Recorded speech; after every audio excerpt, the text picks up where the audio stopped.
أول واجب على العبيد معرفة الرحمن بالتوحيد إذ هو من كل الأوامر أعظم. قال مالك رحمه الله تعالى: السنة سفينة نوح، من ركبها نجا ومن تخلف عنها غرق. Min Allah bada wa ilayhi ya'ud. D'Allah il provient et vers lui il retourne. Ainsi le Coran à la fin des temps va être relevé. Et il n'y aura plus de Coran sur la terre au point que les gens diront: nous avons entendu des gens qui disaient la ilaha illallah. Et l'heure ne s'abattra que sur les mécréants. L'heure. Il n'y aura plus de croyants à ce moment-là sur terre. Il dit: quant aux sectes déviantes, elles se sont égarées concernant la parole d'Allah et le Coran, comme les Jahmiya, les Mu'tazila et les Asha'ira et tous ceux qui ont adopté leur croyance, ceux qui s'opposent aux gens de la Sunna et du consensus. Les Jahmiya ou les Mu'tazila n'affirment rien des attributs d'Allah Azza wa Jal. Et le Coran fait partie de la parole d'Allah. Na'am. Eux, ils font quoi, les Jahmiya ou les Mu'tazila ici? Qu'est-ce qu'ils font, les Mu'tazila? Ils yuthbitoun al-asma ou infun al-sifat. Ils ont parmi les caractéristiques le fait qu'ils attestent des noms, mais ils nient les attributs. Par exemple, huwa as-sami' bila sama' wa huwa al-basir bila basar. Ils disent que c'est l'audient sans ouïe. Celui qui voit sans vision. Ainsi, subhanallah, ils attestent des noms et ils renient les attributs. Qui leur a dit de faire cela? Si ce n'est l'intellect. Et à partir du moment où tu commences à faire passer l'intellect sur les textes, tu t'égares. Car an-nas huwa al-hakim. Le texte, c'est quoi? C'est le gouverneur. Wal-aqlu huwa al-mahkoum. Et l'intellect, c'est lui qui est gouverné. Et c'est pas lui le gouverneur, c'est le texte. Ainsi, ce qui est conforme au texte, ton intellect s'y plie. Et ce qui contredit les textes, ton intellect, alors, le contredit. Et il dit, et le Coran fait partie de la parole d'Allah. Et sa parole est un de ses attributs. C'est un attribut d'essence lorsque l'on considère qu'Allah s'est caractérisé par cet attribut. Et le Coran, fait partie de la parole d'Allah. D'accord? Il fait partie de la parole d'Allah Azza wa Jal. Lorsqu'on considère qu'Allah s'est caractérisé par cet attribut, la parole, et qu'elle est éternelle, Dieu a son éternité, elle est un attribut d'action en considérant qu'elle est descendue par la volonté d'Allah et par son choix. Comme je vous ai dit, ذاتية باعتبار وفعلية باعتبار. Ce qu'on a vu tout à l'heure. Quant aux sectes déviantes et innovatrices comme le Jahmiya ou le Mu'tazila, ils n'affirment pour Allah aucun attribut. Et parmi les attributs qu'ils renient figure l'attribut de la parole dont le noble Coran fait partie. La parole dont le noble Coran fait partie. En prétendant que le Coran est créé comme toutes les autres créatures. C'est une croyance fausse et une parole infondée. Car at-ta'nu fi as-sifat kat-ta'ni fi dhat. C'est parmi les règles des gens de la Sunna. At-ta'nu fi as-sifat kat-ta'ni fi dhat. Le fait de parler sur l'attribut d'Allah, c'est comme le fait de parler sur Allah Azza wa Jal. Ça, c'est parmi les choses à noter. Des fois, je reviens sur des choses parce que c'est des règles. Le ta'n sur l'attribut, c'est comme le fait de parler de l'attribut, c'est comme le fait de parler sur Allah Azza wa Jal. Il n'affirme pour il dit quant aux sectes déviantes et innovatrices comme Jahmiya et Mu'tazila, il n'affirme pour Allah aucun attribut. Parmi les attributs qu'il renie, figure l'attribut de la parole dont le noble Coran fait partie, en prétendant que le Coran est créé comme toutes les autres créatures, c'est une croyance fausse, c'est une parole infondée. Tous les gens de la Sunna sont unanimes pour dire que le Coran est révélé de la part d'Allah, incréé, et qu'il vient de lui et retournera vers lui. Min Allahi bada al-Quran, kalamullah ghayru makhlouq. Min Allahi bada wa ilayhi ya'ud. Le Coran, c'est la parole d'Allah qui n'est pas créée. De lui il provient et vers lui il retourne. Il se réfère au texte du livre et de la Sunna. Inna anzalnahu Qur'anan arabiyyan la'allakum ta'qilun. Nous l'avons fait descendre un Coran en langue arabe afin que vous raisonniez. Inna anzalnahu fi laylatin mubarakah. Nous l'avons fait descendre dans une nuit bénie. Inna anzalnahu fi laylatil qadr. Nous l'avons fait descendre le Coran pendant la nuit del Qadr. Tous ces versets démontrent clairement que le Coran est révélé de la part d'Allah et n'est pas créé comme les autres créatures, comme l'ont dit le Jahmiya ou le Mu'tazila. Vous savez, là pareil, celui qui débute et qui écoute, il entend Jahmiya, Mu'tazila, la base. Vous avez compris, celui qui n'arrive pas à apprendre Jahmiya, Mu'tazila, ça peut-être d'autres ils arrivent. Ceux qui n'arrivent pas, ils retiennent que la parole d'Allah, c'est la parole d'Allah qui n'a pas été créée et c'est sa parole et c'est une partie de la parole d'Allah, tabaraka wa ta'ala. De lui il provient, vers lui il retourne. Voilà. C'est pas une obligation. Quand on étudie, chacun a une étape différente. Certains arrivent à tout assimiler, d'autres une partie. La base, c'est ilm. Celui qui a pris une part, imaginez, vous avez un trésor. Certains, ils arrivent à tout prendre. D'autres, ils arrivent à prendre un sac. Alhamdoulilah, il a pris un sac. Il faut être heureux de ce sac. Quant aux Ash'ara, al-Maturidiyya, al-Kullabiyya, ils ont faussement interprété la parole d'Allah et ont défini la parole d'Allah puissant et majestueux par ceux qui ne leur est pas autorisé en disant la parole d'Allah, qu'il soit béni, exalté, ne se compose ni de voix ni de lettres, mais consiste en un sens, ma'ana, interne. Kalam nafsi, subsistant à Allah et inhérent à son essence. Ils ont dit Allah est purifié des lettres et de la voix. Encore une fois, ce sont des paroles. Malheureusement, à un moment, le monde musulman a commencé, dans certains endroits du monde musulman, à traduire des livres, des Grecs.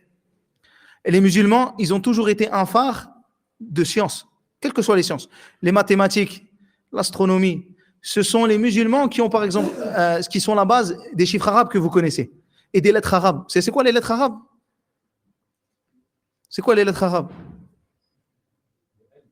Le L, ça, toi tu as dû entendre, tu triches. Les lettres arabes. Les lettres arabes, tu as trouvé, khalas. Il n'y a plus rien, pas de cadeau là. Non, very.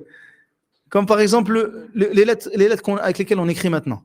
Le L, le Kaf, le K, le Nun, le Ba.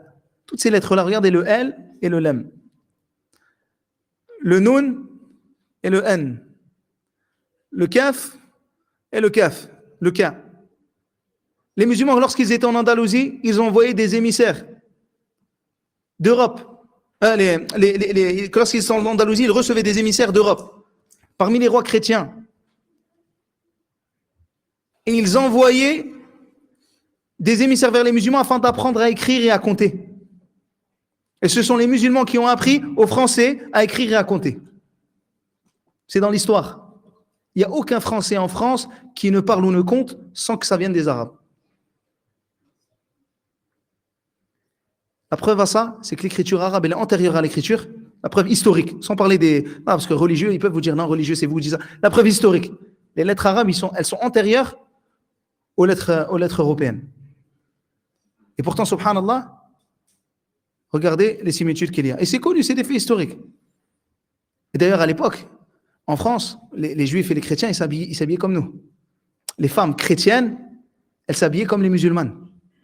C'est quand on dit... elles s'habillaient comme les musulmanes. Jusqu'à maintenant, vous allez en Espagne, vous allez trouver des églises, des chrétiennes de l'époque, des adoratrices qui restaient dans les couvents, voilées comme des musulmanes. La seule chose qui dépassait d'eux, c'est quoi? C'est un œil, comme c'est rapporté dans le texte. Pourtant, c'est les chrétiens. Et les juifs, ils avaient les habits des musulmans. Et les chrétiens, pareil. Et ils aimaient venir dire qu'ils ont appris la science, la langue arabe, la médecine en Andalousie, qu'ils ont voyagé dans les pays des musulmans afin de revenir apporter la science. Et ils ont envoyé des émissaires apprendre les sciences. Ainsi, subhanallah, lorsque les musulmans ont rayonné à travers le monde, lorsqu'il y a eu ce rayonnement, il y a eu aussi des gens qui ont traduit des textes qu'ils n'auraient pas dû traduire. Parmi ces textes-là, des textes des philosophes grecs. Et la sunna tout takfina, la sunna nous suffit. On n'a pas besoin des textes des Grecs et des philosophes, d'Aristote, d'Aflaton, etc. On n'a pas besoin de ça. Ou des citations des empereurs romains ou des citations des philosophes. Ils vont te lire des textes de Freud, de Marx, etc. Pourquoi? En quoi ces doctrines, le marxisme, en quoi ces choses-là, ça va être profitable? Toi, en tant que musulman, qui a reçu la révélation et la lumière là où eux, ils sont dans les ténèbres. Je crois que c'est Freud qui va t'aider. Ces choses-là ne te sont d'aucune utilité. Eux, les réponses qu'ils cherchent, nous, on les a déjà. Toi, tu as des réponses et tu vas lire leurs recherches. Subhanallah, il y a un frère qui m'a rapporté que Cheikh Mourbil il avait été interrogé. Est-ce qu'on pouvait lire des livres en dehors des livres religieux, des livres qui vont traiter de sujets mondains, sujets comme ça, de choses comme là, les paroles des empereurs de je ne sais où, les paroles de un tel ou un tel. Il dit subhanallah, Sahih al-Bukhari, explication de Fath al-Bari de Sahih al-Bukhari, je ne l'ai pas fini. Majmou' al-Fatawa, je ne l'ai pas fini. Tel livre, je ne l'ai pas fini. Tu crois que je vais lire ça? Tu as le temps de faire ça? Des fois, on voit les musulmans, ils mettent des citations. Un tel a dit ça. Subhanallah. Si le professeur sallam a dit, Omar ibn Khattab a dit, viens avec les paroles des salafs, tes prédécesseurs. Wallahi, khayrun lak, c'est meilleur pour toi. Ou toi, tu vas les voir, ils vont dire, moi, je vais être un spécialiste du débat interreligieux, je vais lire la Bible et la Torah, etc. Wallahi, les frères, je vous parle par expérience. J'ai parlé avec des rabbins et j'ai parlé avec des moines. Je n'ai jamais eu besoin de lire leurs textes. Bien sûr, il y a des informations qui nous viennent dans l'échange avec eux. Ils viennent avec des choses parce qu'ils nous questionnent sur l'islam, on leur répond de certaines manières. Moi, ça m'est arrivé en France, à ce que je vous dis. On leur répond de certaines manières. Mais nous, on a les réponses qu'eux, ils n'ont pas. Lorsque j'entends un Yahoudi, un juif me dire que Isa, c'est pas le prophète, moi, je lui réponds avec mes textes. Alhamdulillah. Lorsqu'il me dit que sa Torah n'est pas falsifiée, je lui dis, comment tu peux prétendre que les prophètes ont fait des péchés? Comment tu peux prétendre que Daoud a, subhanallah, forniqué avec la femme de son soldat? Écrit dans la Torah. Que Daoud a forniqué avec la femme de son soldat et qu'il l'a envoyé mourir à la guerre afin de pouvoir profiter de sa femme. Un prophète qui reçoit la révélation d'Allah Azza wa Jal. Juste ça devrait le faire réfléchir. Tu vas voir le chrétien, wallahi, juste s'il réfléchit. Il n'y a que la religion d'Allah tabaraka wa ta'ala sur la surface du monde qui a été propagée à tel degré. Regardez à travers l'histoire, il y a eu plein de grands menteurs, etc. Mais quels sont, quel est l'appel qui dans le monde entier qui est préservé? La religion d'Allah Azza wa Jal. Et on voit que c'est, subhanallah, la continuité. La religion de Moussa, la religion de Isa, qui s'appellent les trois religions monothéistes. Juste ça devrait te faire réfléchir. Allah Na'am, il a fait propager comme ça à un tel degré la religion de Moussa. C'est connu par tous. Ils disent tous, oui, c'est vrai, c'est propagé partout. Ensuite, la religion d'Isa, de Jésus, elle s'est propagée aussi partout. Et ensuite, subhanallah, la religion de Mohammed sallallahu alayhi wa sallam, forcément, sur toute l'histoire de l'humanité qu'on connaît maintenant, là, qui nous est parvenue, il n'y a que ces trois-là. La seule qui appelle au tawhid, au véritable tawhid, qui n'ont pas pris les moines et les chrétiens comme étant des divinités, c'est la religion d'Allah. Il n'y a que l'islam où tu n'adoreras ni un prêtre, ni un moine, ni un rabbin, ni rien. Tu n'adores qu'Allah Azza wa Jal. Ainsi même le chrétien et le juif qui est sincère, qui veut seulement adorer Allah, il pourra te dire, voilà, moi je vous le dis, parce que c'est exactement ce qu'un d'entre eux m'a dit. Il m'a dit, je ne peux rien te reprocher religieusement. La seule chose que je peux reprocher, c'est d'avoir cru en Mohammed. Parce que pour nous, c'est un faux prophète, il dit ça. Mais religieusement, on est des monothéistes purs. On n'adore ni un saint, ni une idole, ni rien. Nous, on peut reprocher, vous adorez tel moine, tel prêtre, telle relique. Nous, rien. Sur la surface du monde, il n'y a qu'une seule communauté qui sont des monothéistes purs, c'est l'islam. Il n'y a qu'une religion monothéiste, c'est l'islam. Subhanallah, donc tu n'as pas besoin de ces textes, des latins, etc. Tu n'as pas besoin de ça. Et subhanallah, malheureusement, ils ont fait ça, et du coup, ils ont ramené des textes et ils ont commencé à rentrer l'intellect dans les jugements religieux. Et c'est de là que le sectarisme a été nourri. Ils ont commencé à venir avec des règles innovées qui venaient des Grecs pour rejeter les textes de la révélation. Et nous répondons à ces égarements que le texte, c'est lui, et que l'intellect, c'est lui qui est soumis. Et ce qui gouverne, c'est qui? C'est la révélation. Les attributs, les paroles d'Allah, la puissance d'Allah, sa description et ses attributs sont parfaits, incréés, perpétuels et éternels, sans commencement ni fin. Ils ne sont pas des événements voués à disparaître. Et notre Seigneur n'est point imparfait afin de chercher à se perfectionner. Ses attributs ne ressemblent en rien à ceux des créatures. Personne ne peut le décrire comme il convient. D'ailleurs, avant que j'oublie, subhanallah, j'avais une personne, on était ensemble à l'école. Cette personne-là, subhanallah, c'était un chrétien maronite. Son grand-père, son arrière-grand-père, dans sa ligne généalogique, c'était un ancien croisé. Il m'a dit un jour, si tu me montres que l'islam c'est la vérité, je te crois. Mais prouve-le-moi. Et subhanallah, je lui ai rappelé ce fait, que nous sommes les seuls monothéistes. Il m'a dit, mais je doute encore de Mohammed. Sallallahu alayhi wa sallam. Je lui ai dit, laisse-moi te lire la khutbah qu'il a fait le prophète sallallahu alayhi wa sallam, que vous connaissez, où il a parlé des femmes, que l'arabe n'est pas supérieur à un nom arabe, si ce n'est par la piété. Il m'a dit comme ça, Wallahi, ce que je vous dis, c'est vrai. Wallahi, la personne, je la connais. Il m'a dit, je suis persuadé que cette parole ne peut provenir que d'un messager d'Allah. Wallah, il m'a dit comme ça, il m'a dit, mais ma famille, walakin ahli, mais ma famille.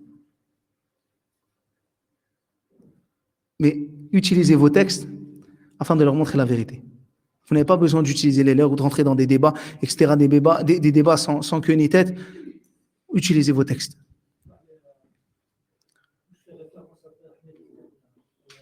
Et après les questions, Inch'Allah. Mali, je suis désolé. Hafadakallah, karamakallah. Et ces attributs ne se ressemblent en rien à ceux des créatures. Personne ne peut le décrire comme il convient. Il est tout proche en répondant aux invocations, distant par sa puissance, de sorte que nul ne peut l'atteindre. Élevé au-dessus de son trône, séparé et distinct de ses créatures. Il existe et n'est ni existant ni perdu. Sa parole, les paroles d'Allah, le pouvoir d'Allah, sa description de ses attributs, comme dit le cheikh ici, sont parfaits, incréés. Ceci est dans la croyance des gens de la sunna et du consensus. Les paroles d'Allah sont des attributs comme le Coran et autres paroles que le Coran. De même, la puissance d'Allah est un attribut d'essence d'Allah, dhatiya. Elle ne le quitte jamais. La puissance, elle quitte jamais. Dhati, c'est un attribut d'essence, dans le sens qu'elle ne quitte jamais Allah tabaraka wa ta'ala. Exalté soit-il, elle ne quitte jamais, c'est-à-dire qu'on décrit tout le temps Allah par cet attribut. On décrit tout le temps Allah par cet attribut. Et l'attribut d'action, par exemple, Al-Nuzul, Allah fait ce qu'il veut. Quand il veut, il descend, ou quand il veut, il parle. Et là, on a vu que ça rentrait dans les deux. Ce qu'on a vu tout à l'heure. Et le fait de caractériser Allah par ses noms et ses attributs qui convient à sa grandeur et à sa majesté est une réalité et une vérité. Et il n'est pas permis d'en faire l'assimilation, la comparaison, la falsification, la négation ou l'interprétation dénaturée. Les attributs d'Allah sont parfaits. C'est-à-dire que parler de ses attributs est comme le fait de parler de son essence. Vous vous rappelez? Ça, c'est la règle. Et là, pareil, il a fait référence à une autre règle. C'est que quoi? C'est que, au sujet des attributs d'Allah, on fait marcher la règle sur laquelle Malik a été questionné. Un homme, il est venu, il lui a dit quoi? Comment l'istiwa? L'istiwa, le fait d'être l'établissement d'Allah tabaraka wa ta'ala au-dessus du trône. Il lui a dit quoi? L'istiwa ma'loum. Ou al-kayfu majhoul. Dans une version غير معقول. L'istiwa, le fait qu'Allah s'est établi au-dessus du trône, est connu. Le comment est inconnu. Le fait qu'il soit établi au-dessus du trône est connu. Comment? C'est inconnu. Et dans une version, il dit quoi? N'est pas concevable. Et la croyance en cela, c'est une obligation. Et le fait de questionner à ce sujet, c'est une innovation. Et donc la croyance en cela est une obligation et le fait de questionner à ce sujet, c'est une innovation. Ensuite, il a dit quoi? Sortez de la mosquée, c'est un zindiq. Et zindiq, on utilise ce terme-là pour un mubtadi' et un mécréant. Subhanallah, regardez. Cette parole-là de l'imam Malik, elle répond à toutes les ambiguïtés que vous pouvez trouver même chez les Ash'a'ira qui est actuellement sur les réseaux sociaux. C'est juste que eux, yaqra'oun wa la yafqahoun. Ils lisent mais ils ne comprennent pas. Al-istiwa ma'loum. Al-istiwa, c'est connu. C'est connu que c'est dans le Coran. C'est connu, le sens, il est connu. Al-ma'na, le sens de l'istiwa, c'est connu. Le sens, il est connu. Lughatan, dans la langue arabe, on a dit c'est quoi? Ala wartafa' wa sa'ida wa istaqar. Et tous ces sens-là, ils parlent de l'élévation d'Allah Azza wa Jal. Le comment, al-kayf, majhoul. Donc nous, on renvoie le comment. Comment il est cet attribut? Allahu a'lam. On ne sait pas, Allah il sait. Mais on dit que c'est un attribut qui est Allah tabaraka wa ta'ala, digne de sa grandeur et de sa majesté. Donc attention, ceux qui disent comme les Ash'a'ira qui a maintenant, ce qu'on appelle les Mufawwida, qui disent non, le comment, non, le sens, on ne sait pas. Nous leur répondons par la parole de Malik. À ceux qui réunissent les attributs, nous leur répondons par la parole de Malik. Wal imanu bihi, la croyance en cela est obligatoire. Wajib. Et le fait de questionner à ce sujet, bid'ah. C'est une innovation de quoi? De questionner sur cela. De dire, l'istiwa.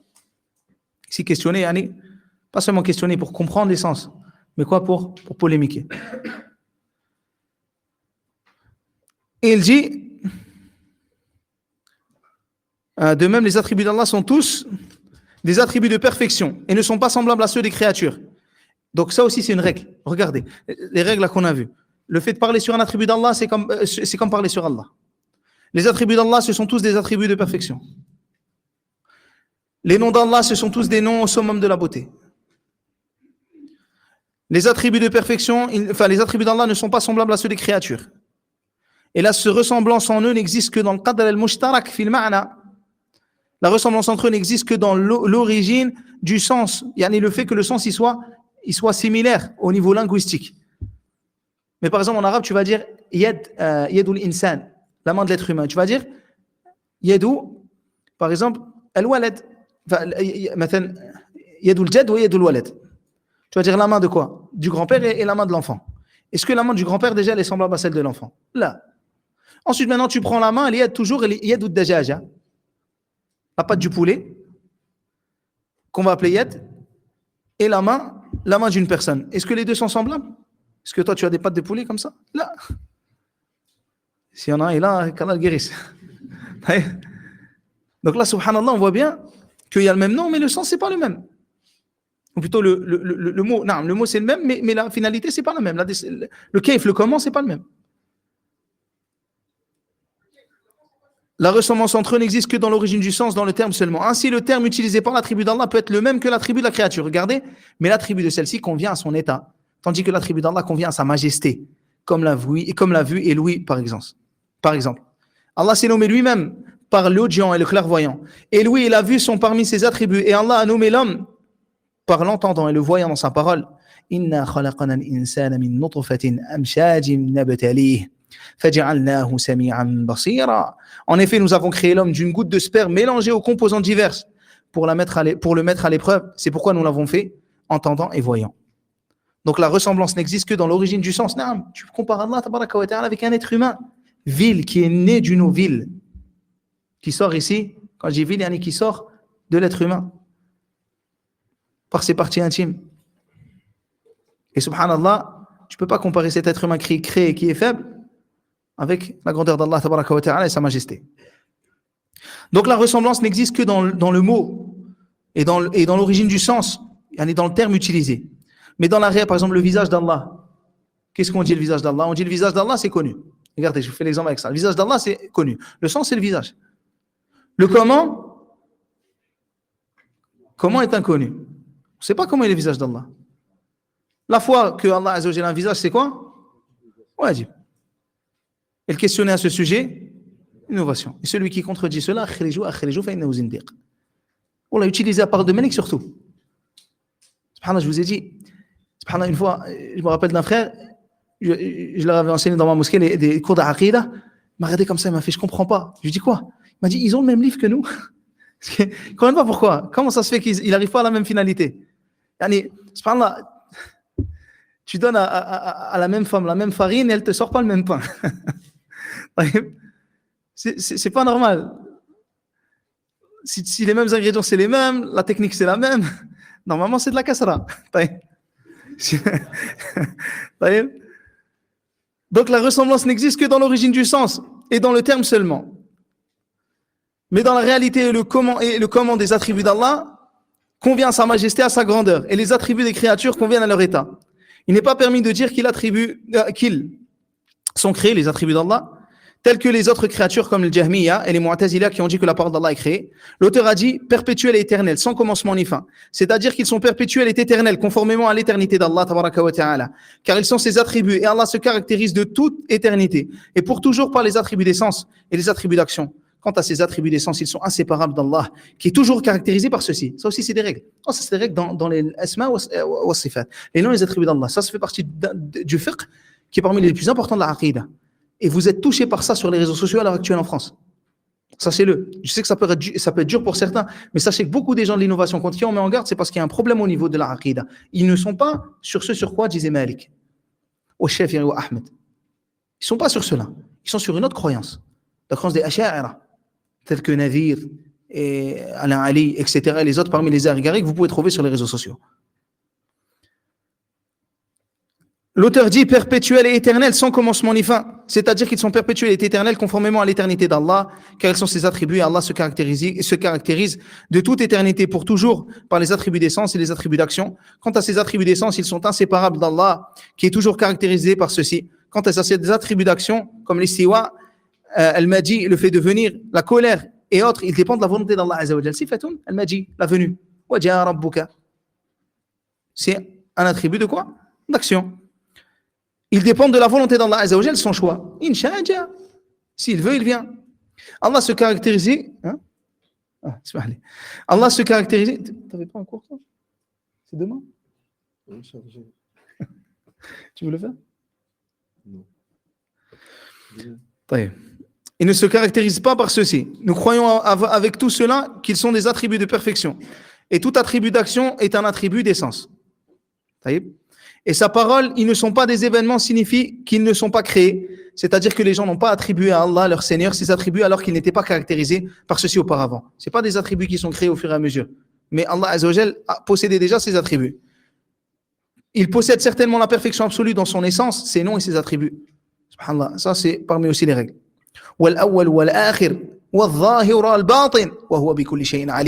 C'est lui le premier et le dernier, l'apparent et le caché. Et il est l'omniscient.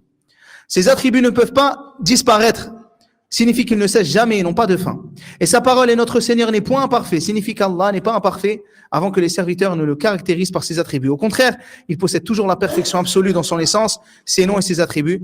Il n'était pas privé de ses attributs jusqu'à ce que l'on ait caractérisé par ceci, mais il s'est caractérisé par ses attributs de toute l'éternité et depuis toujours. Sa parole, ses attributs ne ressemblent en rien à ceux des créatures, signifie qu'Allah n'a pas de semblable parmi ses créatures. Rien parmi ses créatures ne lui ressemble. Et lui-même ne ressemble à aucune de ses créatures, parce qu'il a la perfection absolue dans son essence, ses noms et ses attributs. Tandis que ces créatures sont imparfaites dans leur essence et leurs attributs. Nul autre que lui ne peut le décrire. Nul autre que lui ne peut décrire le comment de l'essence d'Allah et de ses attributs. Le comment, le kayf, qu'on a dit tout à l'heure. Personne ne peut décrire l'essence d'Allah, ni ses attributs, puisque cela fait partie des questions à équivoque dont Allah seul détient la connaissance. Les gens de la sunna et du consensus s'en remettent à Allah en ce qui concerne le comment de l'essence d'Allah Azza wa Jal, de ses noms et de ses attributs, mais ils ne s'en remettent pas à Allah, ici de l'essence de son être. Ils n'en se remettent pas à Allah concernant la signification de tout cela, car celle-ci est claire pour eux. Ça, c'est ce que je vous ai dit tout à l'heure. Ça, c'est la aqida des gens du tafwid.